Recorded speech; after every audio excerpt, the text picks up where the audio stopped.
Greetings, YouTube.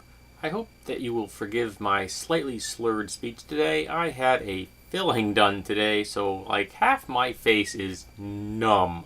But I want to get the video done today, so here we are.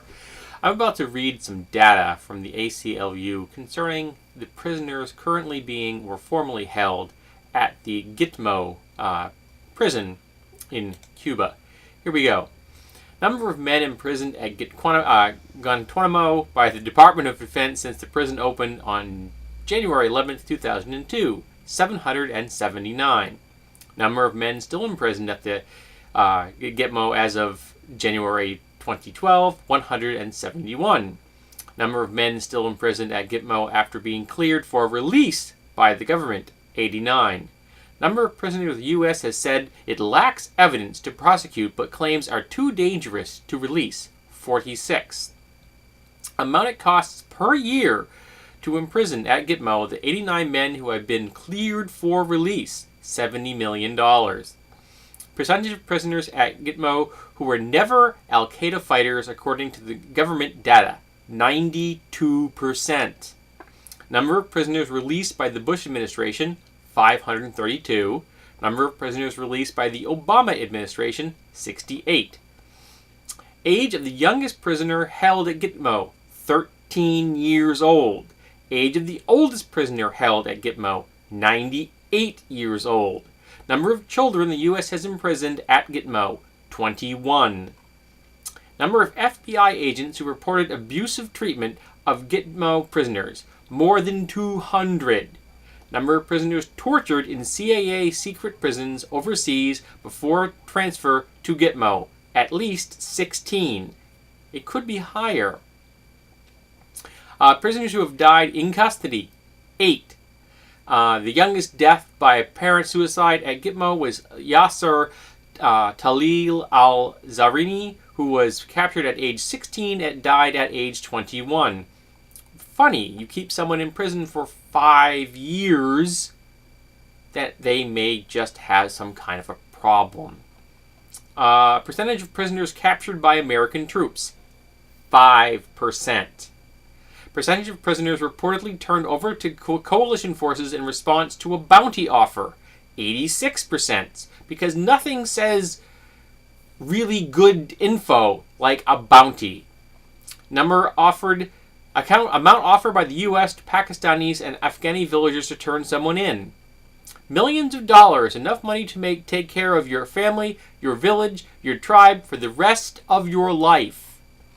Number of Gitmo prisoners charged with planning the 9/11 attack, 5. Number of cases against alleged 9/11 planners that have been brought to trial, 0.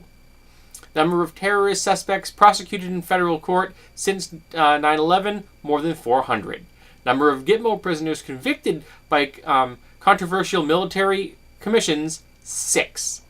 Number of Gitmo prisoners transferred for prosecution to the federal court, 1.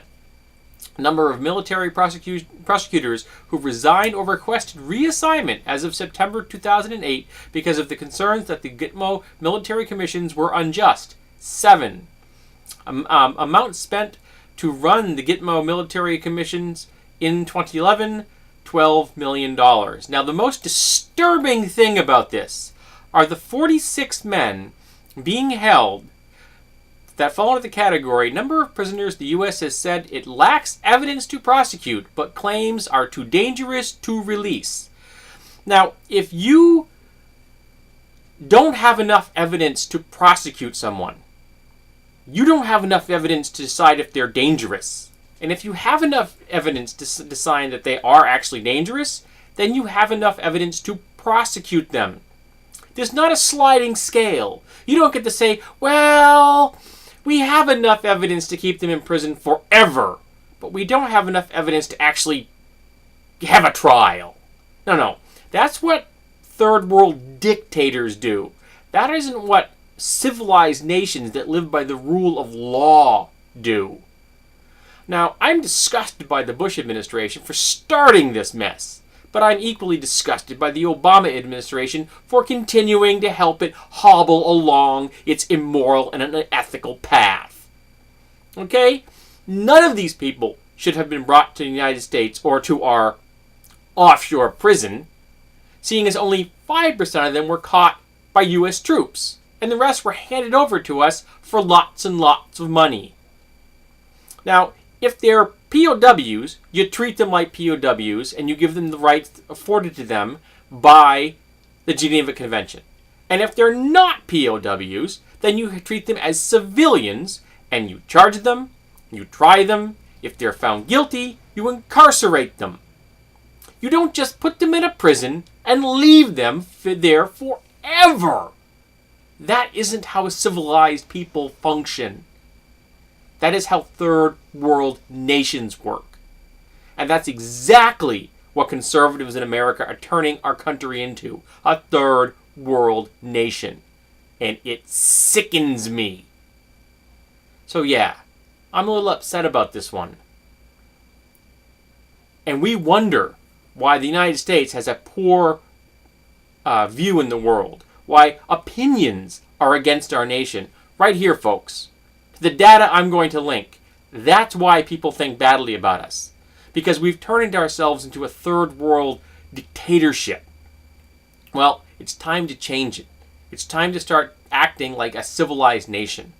The really bad thing is, at this moment in time, I think I'm the only frigging one that thinks that.